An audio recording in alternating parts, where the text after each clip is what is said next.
What's up, everyone? Welcome back to the Mortgage Heroes Weekly Podcast. I'm Andy. I'm Brian. And I'm Will. And we have Will back today. Welcome back, welcome Grandpa. Back to me, man. Grandpa. Yes. So Sorry I last missed week, you guys. we missed you. So Yes, where you were did. you? Tell everyone what you're doing. I just became a grandpa once again. Another blessing in my life for sure. But the difference this time was It's a boy. Can you believe it? After 4 granddaughters, here comes the 5th one. yeah, Dude, and I'm so excited. so he carries the name of your son and your son. And my son, And- son. My yeah. son. Yeah, it's good No, for you, it's man. awesome, man. Congratulations. I'm excited, but I'm also excited to be back here with you guys. There's been a lot of market, changes and stuff going on. So I'm just loving it.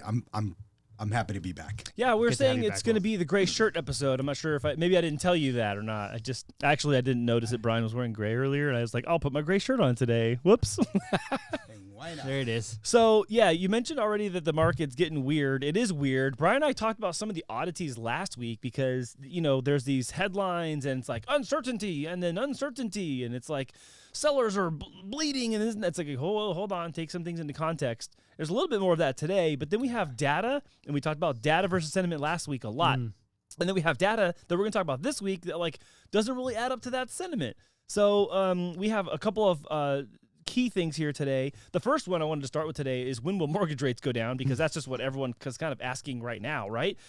This is from Yahoo Finance. So Brian brought this one to the table. So when will mortgage rates go down and what to know about the future of mortgage rates? First of all, let's set the table. Mortgage rates are down comparatively to October 23 and to most of 2024, but it's not where everyone's sweet spot is. And I think that's kind of like the main thing here. But, what do you guys talk with people about? What are they asking you? What's happening because of our rate situation right now? Yeah, I mean, for me, it's a lot of the conversations I'm having right now is geared towards prepping yourself to get pre-approved or really just know where you're at. And I think right now it's a perfect environment for people to test the waters, see what payments are looking like, see what they're approved for, or if they even can get approved.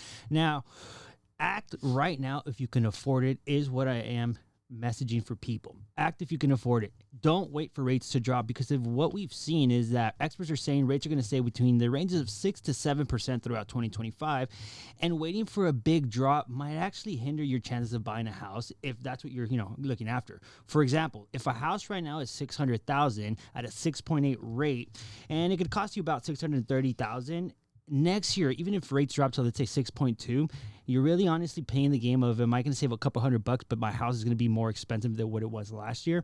You're really not doing yourself, a huge savings there. So it's honestly, works for me backwards. If you're able to get in right now, when the rates drop, you'll be able to save a little bit more on your monthly payment rather than doing it the other way around. And that's one of the things we talked about last week was like people who are willing to wait maybe for a better deal on the rate could miss out on the inventory that's higher now, but also deal and or contend with a higher price in the areas where prices are not being slashed, if you will, because it's like the whole sellers are bleeding. They got to slash prices. Slash prices is more of a regional thing happening, not happening everywhere. And then the national data shows that. So to your point, you might wait, but it might end up being the same exact monthly cost or even higher. Yeah, I mean, you're betting on the rate to drop, but I mean, your purchase prices are stabilizing. They're staying where they're at. So we're not really expecting house prices to drop. So that might, work in your favor. Yeah, So- well, nobody has a crystal ball, right? I mean, experts are predicting a gradual interest rate reduction.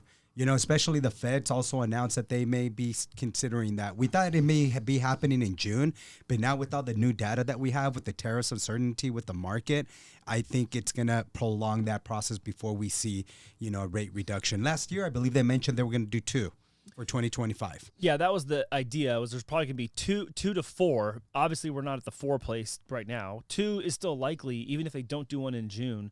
But I don't know. But again, that's we've taught this for a long time here with our audience. Whatever the Fed does is not a direct correlation on the mortgage rate market. It's an indirect correlation because the sentiment and what they're doing and why they're doing it means something to the bond market and the mortgage-backed security market where the money's coming into for mortgages. So, I'm with you. I think it's going to be 2. I think that's all they have room for. I don't agree with that. I just think that's what they're going to do. I mean, traders were saying we're going to experience at least 3, right? I don't know. What do you guys think about that? I think we for sure will get 1, depending on what data comes out throughout the year. We might get 2. Yeah. Yeah, I think it's going to be 2. I mean, and a couple episodes ago, we talked about whether, the wager of whether Jerome's going to make it to the end of his term in May of 26 or not. That's kind of an issue. And then there's some flip-flopping coming up, and I'll tell you more about that in the Fed article we're going to talk about. But there's some flip-flopping that they're doing, which doesn't make me feel very confident at all in what they're saying, because they're trying to instill confidence. But the nature of them flip-flopping on some things actually makes me less confident. Yeah, no, totally. But yeah, to Brian's point, the great thing about this gradual decrease in interest rate, it's going to put buyers in a better position. It will. Now, if they're ready, and I agree with you 100%, if they're ready right now, this is the time to strike, But it also depends on your circumstances, your situation of where you're at. Yeah. So those are things you have to explore, you have to really consider. But if you're in that position and you're looking for homes, a lot of times we want to stay within the city limit. Sometimes we have to go to the suburbs, just kind of go check out certain different areas. And I like that the article mentioned that, because it brings a lot of, truth to it.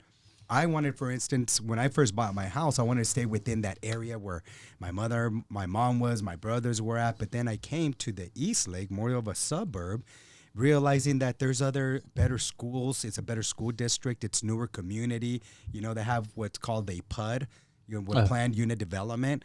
And that brings, I know it brings additional property taxes, like we have a Melrose, but I'll tell you, the schools and the area, the new parks, the new schools, the new people that are coming around it really makes a difference. Yeah. And I think that's one of the points we were talking about last week, where it's like, the economy, we can't control it. We don't know what the Fed's going to do. We hope that they, move in the way that favors buyers, but we can't control, what the economy is going to do. Therefore, you can't chain yourself to, saying, hey, I'm not going to buy until the economy gets better. Well, hey, the economy gets worse and better every day.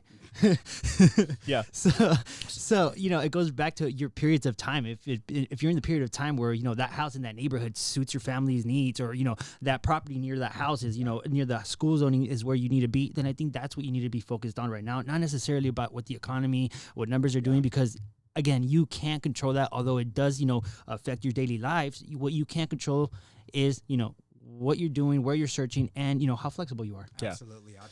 The thing that they said here, or that they asked, was like, should you wait to? Well, it wasn't really a question. They were just the lead into their point.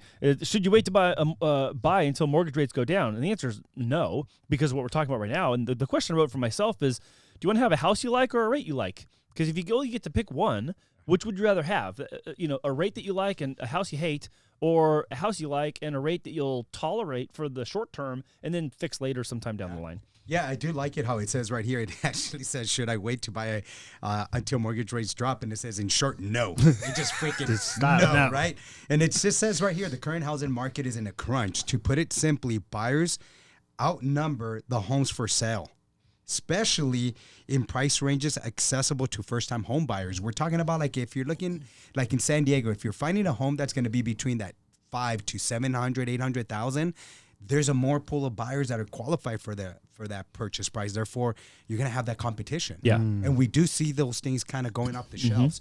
Even though the article also mentioned that homes are staying on the market in comparison to last year, 4 more days. Yeah, that's not much. Yeah. That's not much, but this is the good time to go out there and really, as a buyer, really explore your options and see what you can get yourself into and see what you can negotiate. And what we're seeing, again, on the data side, and this contradicts the sentiment, like we were talking about last week, a lot of sentiment talk, but the data, inventory is higher. Inventory is substantially higher this year than it was last year, and that's coming up later too. Yeah. But, knowing that inventory is higher this year than it was last year, and it's in that same trajectory, we're not having a less inventory on the market. It's just more and more and more keep coming. So that's for a variety of reasons, I'm sure. But if this is more competition, like you're saying on the demand side, that can be matched by some inventory. Maybe it doesn't get absorbed 1-to-1, but maybe your odds go from 5-to-1 to 4-to-1, and that's still working in your favor. Yeah, and Andy, that's actually what's happening. If you look at the March sales, it was one of the lowest since 2009. That's just because it's telling you a lot of buyers are staying on the fence. They're just pretty much holding on. Let's just see what we're going to get. Are things going to really change? But with the whole forecast and the data that we've been seeing, and according to Uncle Powell, right, in his talks, he says, the main thing is the labor market. Our labor market is strong. Economic growth. I know we just saw our gross domestic products, the lowest we had a month lowest as we've seen in 2022, but now they're hoping that we should see a better quarter this coming up. And so if that's the fact, we could already see that rates, are going to pretty much just stabilize where they're at right now, which is better than last year. Last year, same time, we're talking about, the mid 7s. Yeah. Right now, we're in the high 6s. Yeah. Even if they stabilize right now, I think that's better than going back up. Absolutely. And if they do go down, I think it's going to not only it's just going to favor the housing market. I guess that's the way I see it. It's only going to favor the housing market because, Brian and I were talking about inventory last week and how, if we were crossing the 4 million homes per year changing hands on the way down, it's going to be less and less and less. Okay, that's a big problem.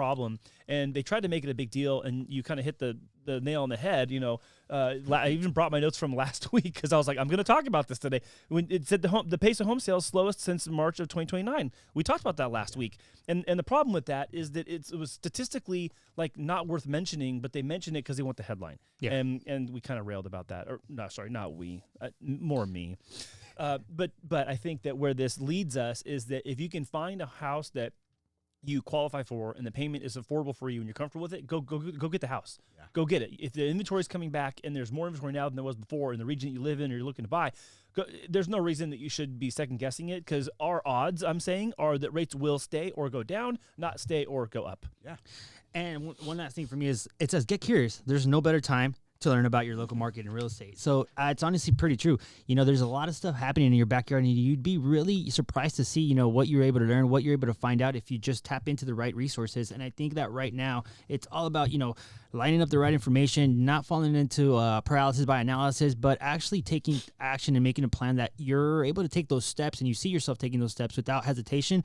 I think right now it's the perfect time not to get greedy, but to really just prepare and stay ready. No, that's great information. This article is a really good I really took a lot from it. I like the way it broke everything down. It talked about even considering a fixer home, right, with the 203 FHA 203K.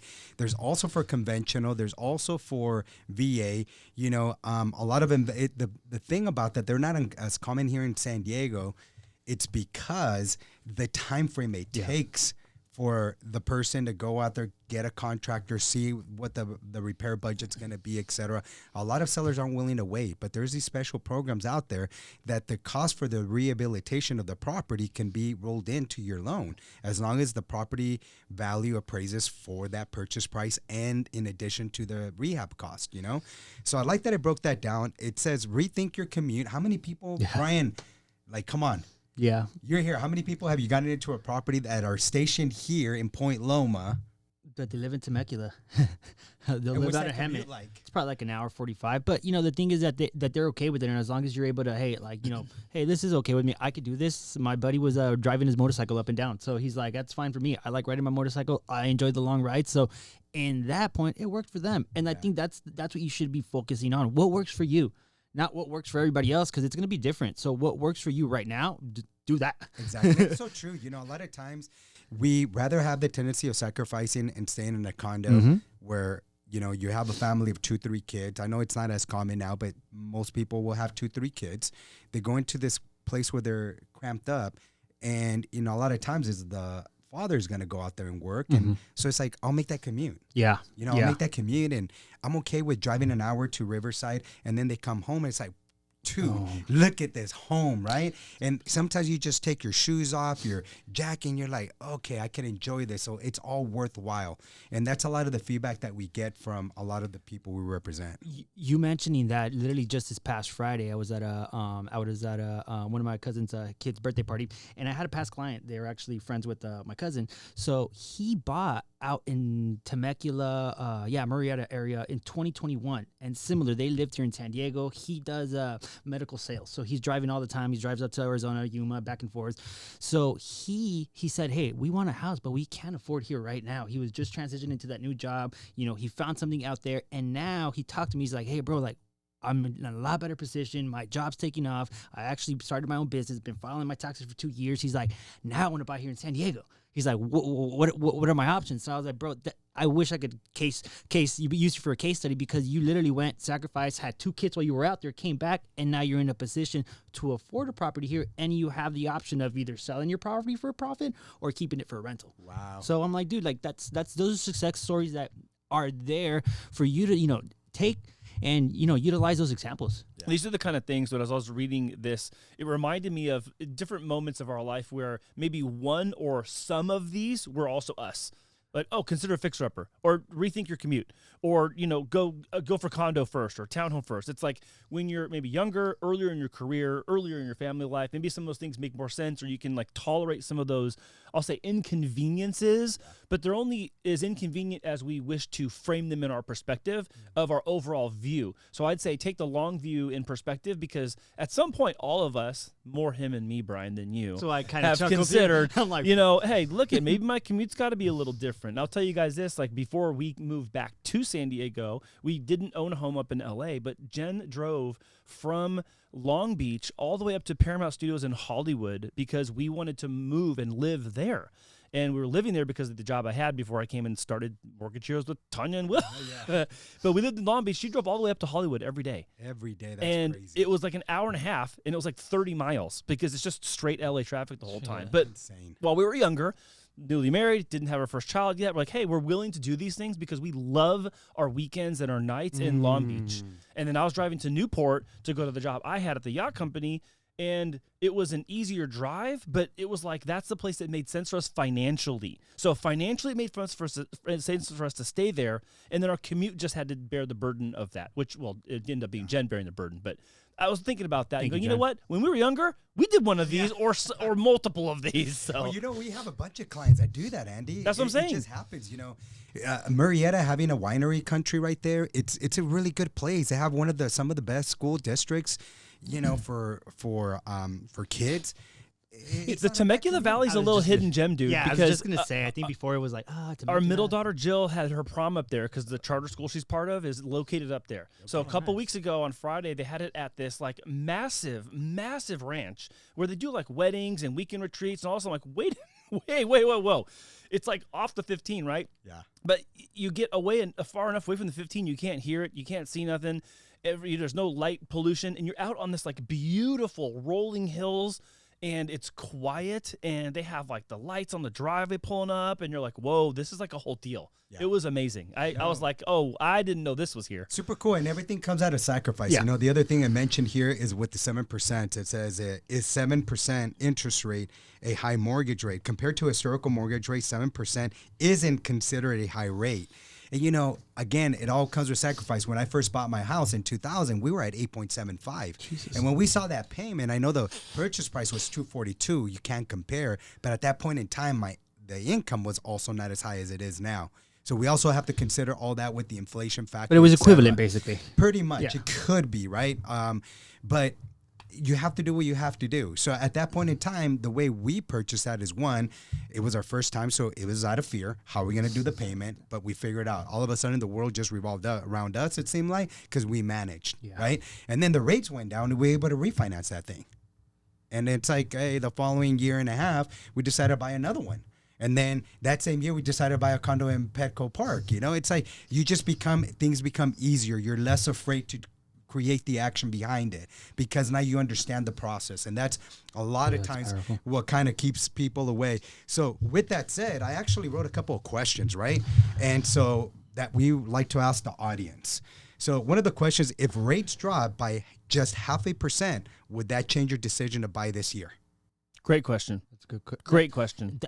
You should be considering this. Okay, what's the next one? The next one is, are you seeing more homes pop up in your local market? So, that's another good one. I'm pretty sure you could drive down your street and you're gonna see some for sale signs. You're gonna see. I've seen more up and down Crow Canyon actually. This last weekend, I was going to Bonita to drop off one of the girls. Like, wait a minute, I saw like 4 listing signs. There weren't 4 like 2 weeks ago. Oh, also open house signs on corners of streets. Yes, if you see high activity open houses, your neighborhood is hot. Yeah, and that's your curiosity you mentioned earlier, right? Like, go in and just check that out and see what it's all about. What else? My next question was, what's stopping you from buying right now? Rates, price, or uncertainty? Ooh, that's a great question. That's a great question. Uncertainty, price, I think. Rate, and uncertainty. Well, no, that's a great question because what underpins those is different. Yeah. Uncertainty could be economic uncertainty in general, or it could be like, I don't know what my life looks like. But like price could be like, oh, I just don't know. I can't afford mathematically. It could be as simple as, is the process that complicated that keeps me away Sure, from me? sure. Because that's really uncertainty, and that was one of the big drawbacks for me when we were Yeah. first looking. Like, I don't think. And I'm saying more like head versus like hard numbers just aren't working out. Yeah. What about this one, guys? Would you rather buy now with more options or wait and risk higher competition? Buy now with more leverage, more options in inventory. Or here's the thing, and I'm going to say this again from myself. If there's still a place on the market that is not listed, you can still go knock on the door and make an offer, just in case you were wondering. Yeah. So here you go. And my last one is, if you could lock in today's rate but get a lower one in the future, will you jump on in? The answer is yes. Yes. 100%. Yeah. That's the thing. It's a great question because it answers itself. You can afford now, get the rate now, and know it's going to be lower later. Would you do it? Yeah, Would you'd you agree. agree? The reason why I wanted to come up with the questions, because a lot of times we really have to ask ourselves these questions to really understand, where do we want to be? Yeah. And if you have those things, like they say, you have to do your affirmations, put them on the mirror so that you can put that into action and fruition, so that way it can come to you. Sometimes you have to do the same thing with questions. Yeah, Answer that's your own good. questions to get you out of that uncomfortable zone so you can go after it. That's super good, man. That's really good. A great segment, guys. We're gonna move right into Housing Wire. This is why purchase mortgage applications have been positive all year, and it's some of the stuff you're just talking about a minute ago, Memo. It's like, hey, you got to be honest about your situation. If you're trying to get in the home. And this actually represents something I've been talking about for weeks now, which is, dude, people that want to buy a house this year, they're being tenacious about it. They're like, I'm doing this. I don't care what I got to fix. I don't care what I got to address, save, prepare for, learn about, ask about, be about. They're like, do it, because they're just going for it. This is 100% sentiment, and that sentiment translates into ability, because if you can afford and you can actually pass the math part of this whole thing, then it really is just a heart. It's whether you got the heart to do it or you don't. That's right. Yeah, a lot of the conversations I have are more geared towards like I'm scared of the payment, but they don't really know what that looks like. So it's, it's kind of being fearful from the outside in. But once you start noticing that there's strategies, there's things you could do to minimize the payments or to alleviate the way that you're going to be paying certain things down the road, I think that brings a lot more clarity, and then it invites that curiosity to come in and start saying, well, okay, it's a little bit more attainable. How does that actually look like? But I really think you have to tie it down to the emotion of being, wanting to buy a house, wanting to have it for a reason, rather than just, I'm buying because, everybody's buying, I think it's a good time to buy. That's not the time right now. It's the time, like Annie said, to really act decisively if you're going to be making this decision or not, because I feel that, things are very uncertain today, tomorrow, but if you stay certain in your decision, then you're going to have a better chance of maneuvering when there's uncertainty in the market. Yeah. No, and this is just crazy. Understanding how volatile our market is and the lack of affordability, to see the increase of mortgage applications for purchases, it's great to see. Yeah. It's just, it's I think what's happening is people are conforming to the new way of doing things right now. And I feel a lot of this is, that FOMO, fear of missing out. Like, listen, I'm in a situation where I know my rents are high, where I know my rents are going to be increased again for the max in California could be up to 10%. If they do the math, and maybe in 2 years, that's what my mortgage payment looks like. Maybe it is time for me to reconsider not renting and going out there and purchasing a home, and making sure that I could also, and you have a lot of people who are making great income, and they have good CPAs that are directing them and informing them that the interest that you're paying into your mortgage is a tax write-off. Yeah. You need to take advantage of these benefits. If your property tax is there, that's a tax write-off. Like, you need to have these write-offs. So it could be a little bit of everything right now. Yeah, this is a good one for me, because you have things moving in all the right directions you need them to indicate, like red flashing sign of, hey, good stuff's coming. And so with applications up, mortgage rates stable or lower than they were last year, inventory coming back, and pricing kind of staying neutral, we haven't seen a glut of price slashing yet. They use the word price slash. But remember, I'm going to remind everyone of the range. 30 to 35% of every listing, or of all listings, have a price reduction, even if it's by $10. It's not always by 10%.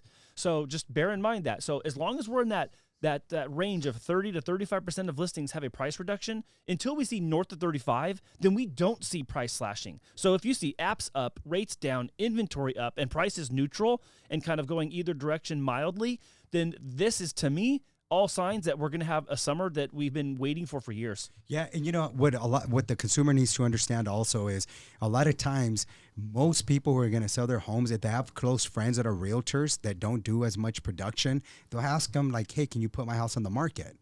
And so they'll be like, "Yeah, I think my house is worth 900,000, but you know the sales comparables are in that 850 range."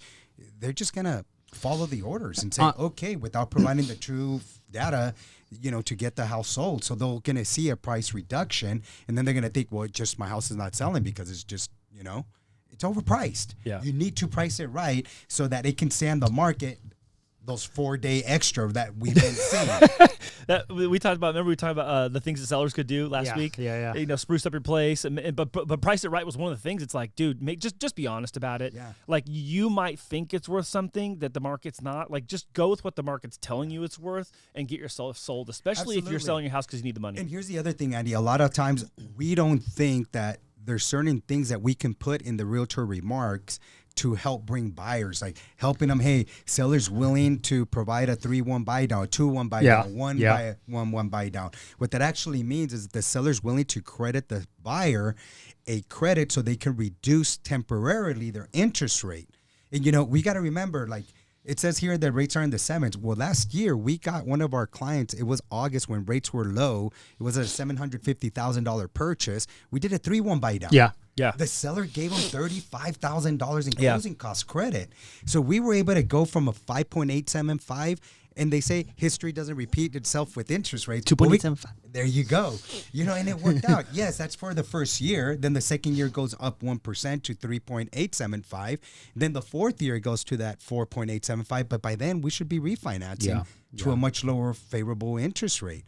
So there is tactics. So instead of reducing the sales price, a lot of times the sellers, realtors should recommend that there's other ways we can negotiate this to benefit your buyer. Yeah, I mean, just right off the bat, what comes to mind is instead of dropping the price $25K, offer $10K for a buy down.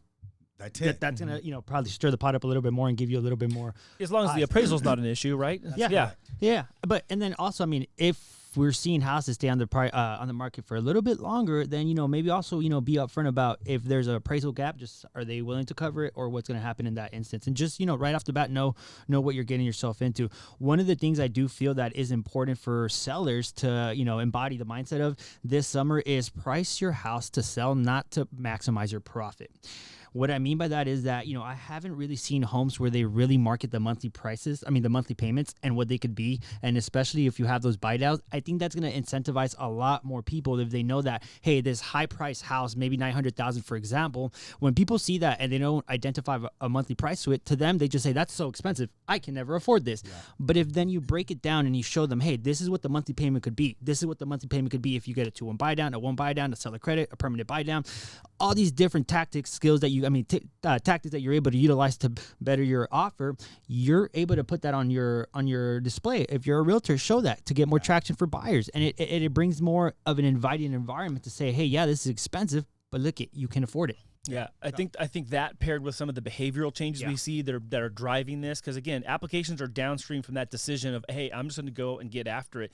And I'm also going to say this, for as much as I might disagree with the article headlines that say uncertainty and uncertainty this and uncertainty that, well, shoot, if there is actually that much uncertainty and we have this much more applications coming in, then what gives? Like, why is that happening? Because it doesn't sound like that would add up to be true. So maybe there's not as much uncertainty as they're saying there is, or maybe even still with that much uncertainty, people are that hungry, which means to me that if they have certainty, then there's even more demand that we don't even know about. It's like shadow demand if there was confidence behind it. Yeah. Because if this is the reflection of the confidence level with uncertainty, then, dude, there's a lot more mortgage apps coming, which means there's a lot more demand, which means we're going to get more buyers in this inventory that's coming. No, absolutely. There's a positive takeaway in all of this. The market hasn't stalled. We're still there going good, and buyers are still showing up. So this is a good thing. It's not a doom and gloom type of situation. We're moving forward, and for me, this is positive news. It's like a catapult. You might feel like you're not moving forward, but little by little, you're just pulling the momentum to just slingshot out of here. Yeah, I'm excited about it. And I think we're gonna have the Fed at our tailwind, guys. So I'm gonna jump to the next one. Is that cool to you? Yeah. Let's All right. go. So we're gonna go right to the Fed. This is from CNBC. Fed holds rates steady as it notes rising uncertainty and stagflation. Oh, wait a minute. Breaks uncertainty in the headline again. What are you talking about? All right, the Federal Reserve held its key interest rate unchanged in a rate range between 4.25 and 4.5, where it has been since December. Quote, uncertainty about the economic outlook has increased further. Womp, womp, womp. Hey, guys, here's what's weird. Remember that we were heading for a soft landing not too long ago, and now we're talking about economic uncertainty? I thought the uncertainty would happen in 20 or 21 or 22 or 23, or because the election in 24. Those were all the reasons you all gave. But you know what? here we are. You know what I heard the other day from what's his name? Kevin Paffra. I don't know. What are you talking about? So he's on YouTube. He's a. Are you talking about Ask Kevin? Kevin? Yeah, Ask Kevin. Ask Kevin. Okay. So he. I actually don't know his last name. Yeah, I know. That's why Okay, I was like, hey, Ask Kevin. Ask Kevin. That's what it was. Ask Kevin. If you actually ever see our show, put your last name in the comment box.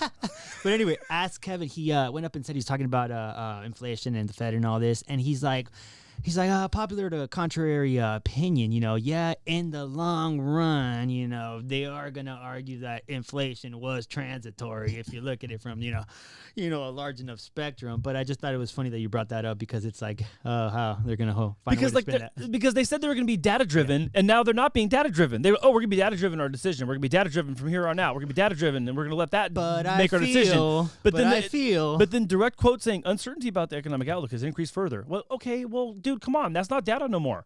So that bothers me. And then now their mandate hasn't changed, right? They got to make sure they kind of control unemployment and then they control pricing. But remember, they tried to force the economy into higher unemployment by raising the rates as fast as they did to try to temper down inflation, like keep price controls. Now they're trying to do the opposite. Oh, we got to make sure that unemployment doesn't go run away on us. Well, what do you mean?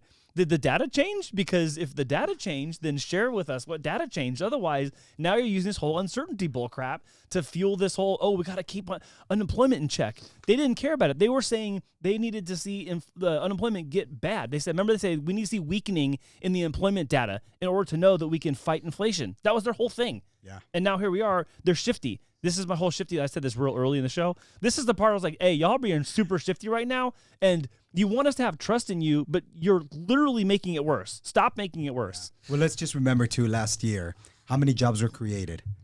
Over created 880. I went back and looked. 880,000.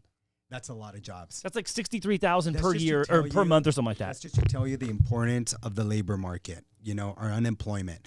So unemployment, again, because it's right now, we just saw 177,000 jobs just created. Well, yeah, and that was better than what was estimated. So again, is that going to be data? They're going to let the data tell the story or our sentiment? But it does, right? Even though they're saying it doesn't, I think it does. or it does, it has to. And that's what's keeping interest rates where they're at right now. And then our inflation is right now, it's doing okay.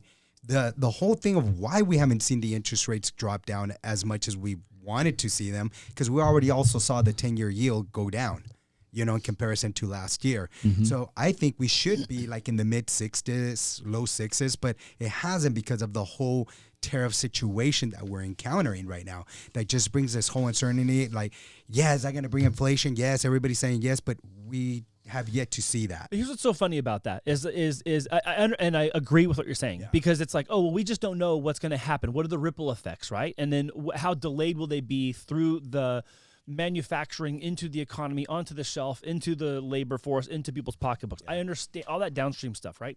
I 100% get that. You know what's funny? You know who doesn't seem to get that? All the traders dumping money into the Dow, the S&P, and the NASDAQ, because they don't seem to think at all that there's a problem on the horizon, because if there were, then I would think there might be a little bit more selling on the table, which isn't happening because charts are up and to the right, which you like seeing when people are confident. They feel like the future is bright economically and financially, and they have more to gain by buying and holding than by selling and taking cash. So it doesn't add up.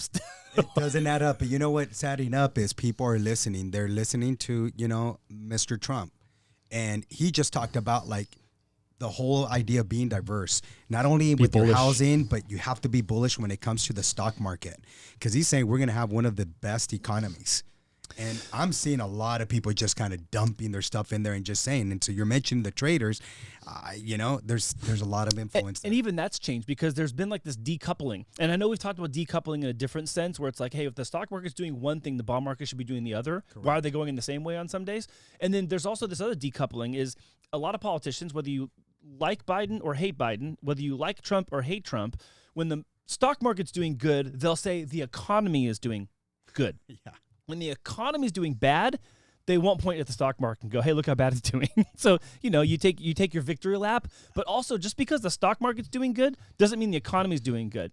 And the reason is because not everybody plays in the stock market. I know the companies that employ people, yes, they might be doing good as a business because their stock price is increasing, which means they can keep employees, which means they're not increasing unemployment. I get all that stuff. But not everyone is an investor in the stock market, and they're not gaining from that in an economic sense. So that being said, my sentiment and bringing it back to, buyers and sellers, I feel that, you need to act when the rates dip and actually take those actions because we know that we're going to be playing a higher elevated mortgage rate environment, and you have to be prepared to act quickly because even if the rate drops by 0.5%, that's $120 that you could shave off your payment. And if that's good enough for you and that's what you're looking for, then, don't get greedy and get what you can get right now that benefits you in the way that's going to help you, down the line. Yeah, I would say if these things aren't directly affecting you and your ability to afford qualifying for a house, buying a house, doing a refinance, doing an FHA streamline, doing a VA IRRRL, buying, not buying down, doing a HELOC to get an ADU, do a garage conversion, like still run your play, like run the play in your life that you need to run, regardless of what the Fed's saying you're doing, because clearly we can't trust what they're showing us. And for sellers, make your house attractive to sell this summer. Show that you can give those incentives. Be wanting to work with buyers that, want to buy your house. Because if you just play the card of, hey, I'm going to wait for buyers to come into me. No. It's time for you to come down off your high horses. Yeah, you want to list your house for $1 million, but hey, maybe the market's not there for that anymore and you missed the chance. That's okay. Doesn't mean you can't sell your house. You're just not going to profit as much, but you still can move to Florida to wherever you want to go and retire happily. Yeah. I'd say don't let the tail wag the dog. Right now, it feels like the tail's trying to wag the dog. Don't let that tail wag you around in the decisions that you're going to make. I don't buy into the whole overall uncertainty thing. I certainly don't buy into the stagflation thing, which I didn't touch. I'm not going to go into that. That's like a tirade. That's like a tirade and a rant. I can just make it a reel about. Actually, I can't because the reels are too short for that. But I don't think we're going to see more inflation and unemployment at the same time. For those of you hearing stagflation for the first time, stagflation is when you have unemployment and inflation going up at the same time. We kind of already had that. And again, they covered it up and didn't say it was stagflation, but it was. And I don't think we're going to see it again. But anyways. Yeah. Make your own play, everybody. When do you guys think, I mean, I know we talked to this about a couple of months ago. I was thinking the Fed was going to reduce the Fed funds rate on the June 17-18 meeting. Now, with that said, there was an 87% chance that was going to happen. Yeah, that's not. Yeah, now it's like 83% chance they're going to hold in June. Exactly. Jesus and it's Christ. like 83% chance they're going to hold in June. So now they changed the terminology. They're like, hey, it's 80% chance they're going to cut. Oh, they didn't cut. Okay, now we'll just say it's an 83% chance they're going to hold. Reduction. Cut. Like it's funny because only they know the verbiage that they're using, and everybody's like, "Yo, whoa." I think they're going to do it in the fall. I think if they do a rate cut, it'll be in the fall meeting, right before the winter one. Well, I know there's several. So maybe around the September time frame, plus or minus a couple of weeks. I don't know if it's September, October, whichever one. In the fall, I think we'll see a rate cut. I don't think they're going to do it in the summer because I don't think they need to. I think if they are being data reliant, let's give them the benefit of the doubt for a second, guys. Let's say they're being data reliant and they see what we're talking about. Mortgage rates are lower this year than they were last year. Oh, applications are up. Oh, prices are flat. Oh, inventory's coming back. Yeah. Guess what? He can just put his arms behind his neck, kick his feet up, sip a lemonade, be like, hey, everything looks like it's fine, and we haven't had to put our finger on anything. Yeah. But I think that's what they're weighing on. He did. Powell emphasized this during the conference. The economic itself is still solid shape. That's what I'm saying. One of the reporters asked him, like, hey, so what do you think? Where we're heading? Where is it going? Like, the consumer is feeling the pressure. He's like, no, they're not. And he's saying, no, our data doesn't show that. Yeah. Well, it's the best, right? Like, wait a minute. I know when I go to pump the gas. I know when I go buy eggs. When I actually don't, but the wife does. When the eggs are bought for you. Like, yeah. When she comes home, you should see her. we see all this pressure. Everyone we talk to sees this pressure. Yeah. It's still happening. It's just funny, like, this whole meeting, he's just so confident, right?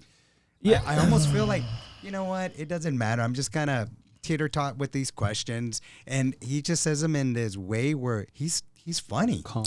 He's Yeah. actually pretty enjoyable to watch. Well, I told you guys a couple weeks ago, and we put it on the. I think we put it on the video too. That like that housing and real estate is the largest sector of our entire economy, and then healthcare is number 2.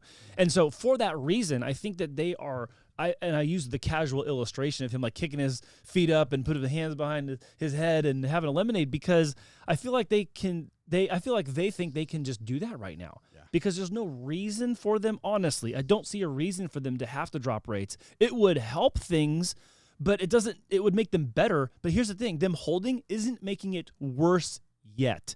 If they go too far, it could make it worse, but then they're going to do what they always do. They're going to react to what was happening. They're never ahead. They're always behind. They're never the one who goes first. They're the reactor. So I think that's why we're going to see this summer be super calm. They're not going to do anything, and it's going to be the fall. One thing I did take from him, and he did make pretty clear, is that, hey, we have all the tools in place to step in if needed, and we will if we have to. Yeah, it's the stroke of a pen. The It's money not like printer, all, baby. I know. These tools. That's why I'm saying it. Turn on the money printer, and there it is. Everybody. Dude, bro's over here like, oh, I got an arc welder. I've got a wrench. I've got I got a drills. pen. I got no. It's a stroke of a pen. It's a decision. That's the tool. I think it might be a click of a That's button. the tools now, he's got. Quantitative easing. Yeah. Quantitative tightening.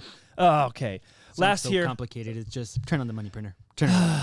last year, guys, Realtor.com. Home listings surged to 6-year high. Ding, ding, ding. But cautious buyers hold back. Hey, that sounds like data and sentiment. Here we go. Theme of the month for April and now coming into May. It's like sentiment versus data. They're like this big clash of the titans. So number of homes for sale soared to a 6-year high, which, I mean, let's be honest. Let's be honest. In the last 6 years, some major things have happened, like 2020 and a shutdown in the whole country, and then only part of the country in 21 and less of the country in 22.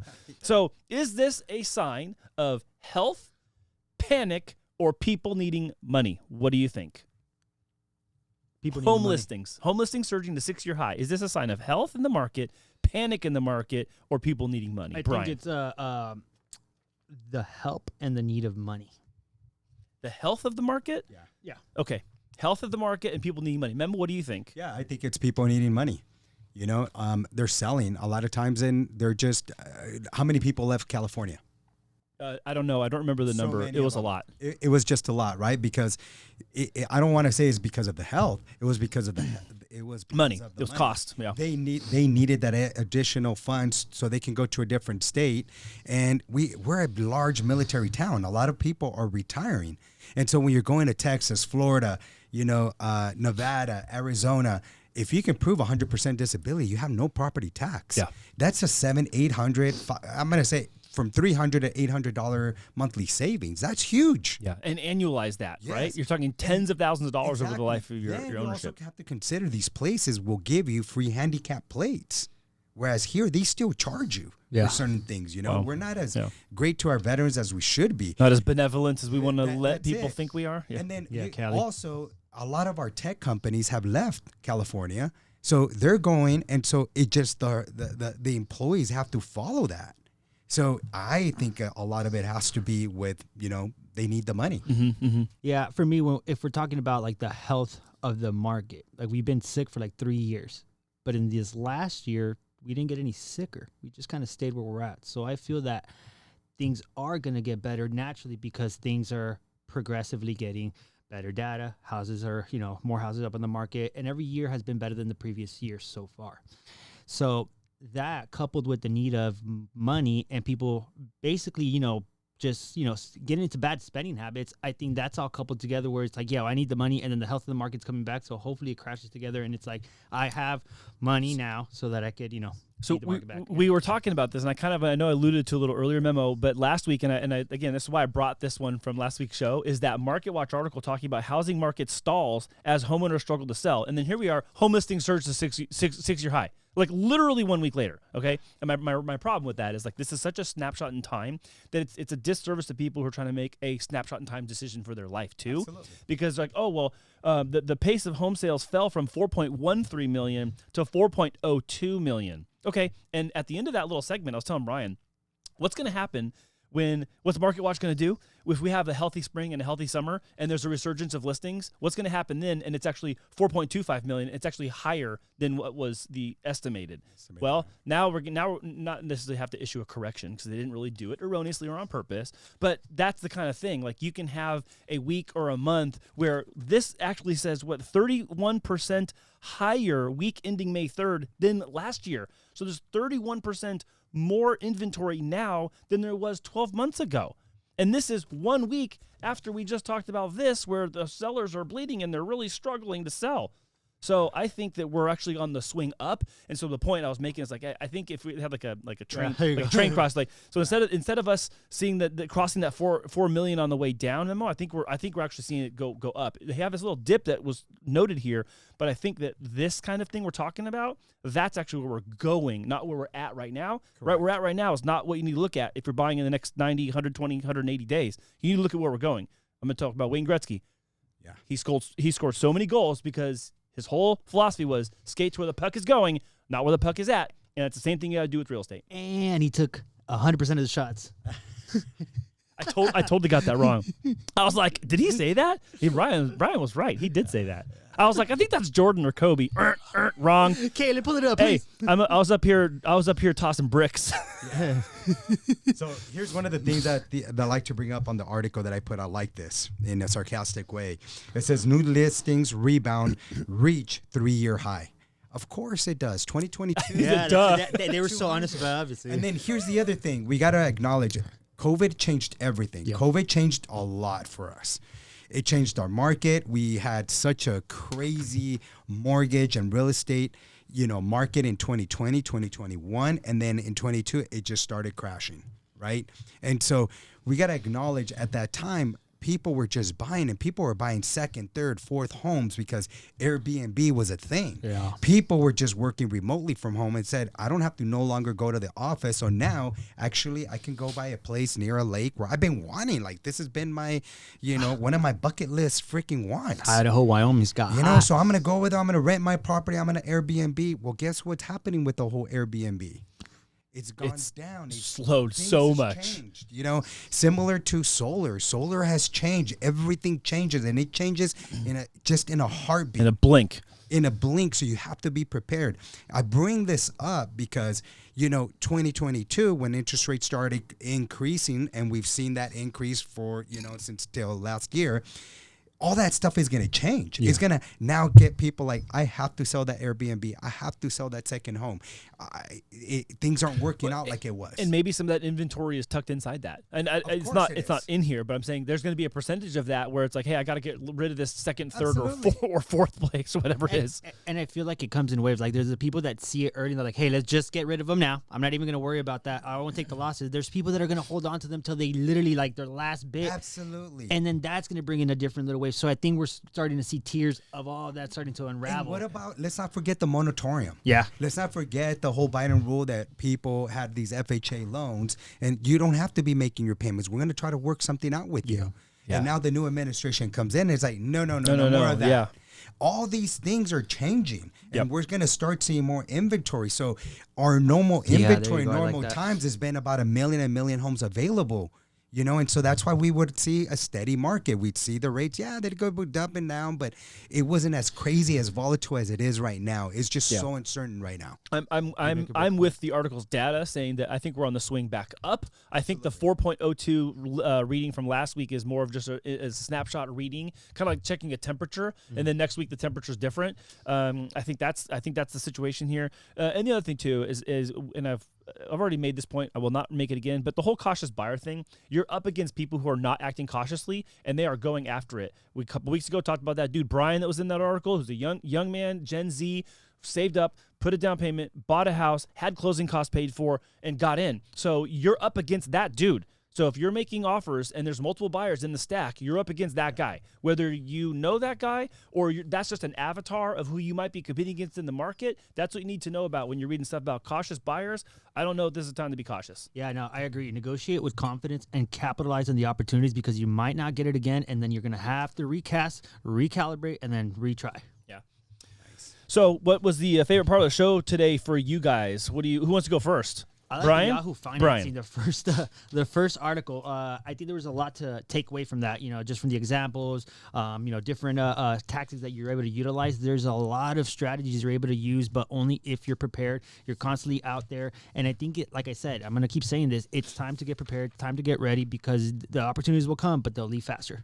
Yeah, How about you? I agree with you 100%, Brian. I think that was a great article you pointed out. It actually brought me back to when I first bought my home. Yeah, So much. and then it also brought me, just to have a better understanding, comprehension of what our buyers go to when they're commuting. So all those little things that the article brought out was kind of like, this is pretty cool. Yeah. It's so true. Sometimes you don't look at certain things, buying in a planned unit development, that curiosity, like go explore different areas. You don't always have to stay where you think you need to be. Sometimes just explore that. And exploring it for me worked out in Eastlake, and I've been here all my life with my kids. What a better place to raise my kids is how I feel. And so I like that article. So thank you for actually pointing that one out. Yeah, that was a good one, Brian. Good share. Mine is actually the final article today with we have home listings surging to 6-year high. It's a 6-year high. But I like that because I think we're on the come up. I think we're actually going to see a nice rebound this summer. I know I've been telegraphing this play for multiple shows now, but I really honestly think the summer swing is already in effect. We see confidence back. We see sentiment overcoming the uncertainty and the caution that some people have because mortgage applications are up. So if I'm going to put my brain and my heart to the side and I'm going to look at what I see in front of me in the data, I think the data is trending towards us having more inventory, price stability, rates lower, mortgage applications up, inventory back, and I think you're going to see a lot of people happy selling this summer because they're going to end up being able to walk away with what they want financially and get themselves into whatever is next for them. Yeah, that's awesome. Yeah. No, That's give yourself a runway. You pointed out some great things. Yeah. And I think now. Yeah, very good. One last thing that I'd like to say is you mentioned brain and heart. I want to say thank you to all my clients, friends that took the time to go out there in my social media, talked about my grandson. So I'm telling you what a blessing it is to have.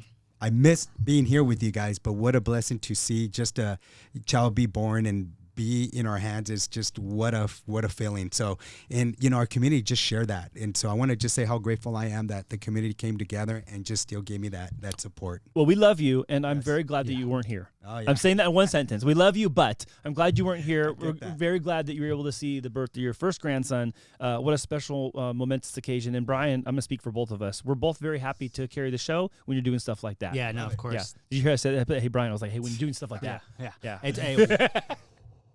One fight, one team. Yeah, one fight, one team. All right, well, hey, everyone, thank you so much for watching the show. Remember to like this video, subscribe to the channel, turn on notifications so you catch every episode when it drops. And we have had some really cool Friends of Mortgage Heroes episodes come out. Check out our most recent one with our friend Anthony Castillo from Eminent Energy talking about solar. That was cool. And then we have a really cool one coming up for all you locals here in the San Diego, specifically Chula Vista area. Boom, boom, boom. We got Living Chula Vista, Kurt Bunch in the house. If you're not following him on Instagram, that's the fastest growing Instagram account in all of Chula Vista. He is killing it. He is now the unofficial mayor of Chula Vista. Let's go. Make sure you check out those episodes, you guys, and we will see you all next week. If you enjoyed this video and you want more of our content, subscribe here. And if you'd like to watch another video right now, click here.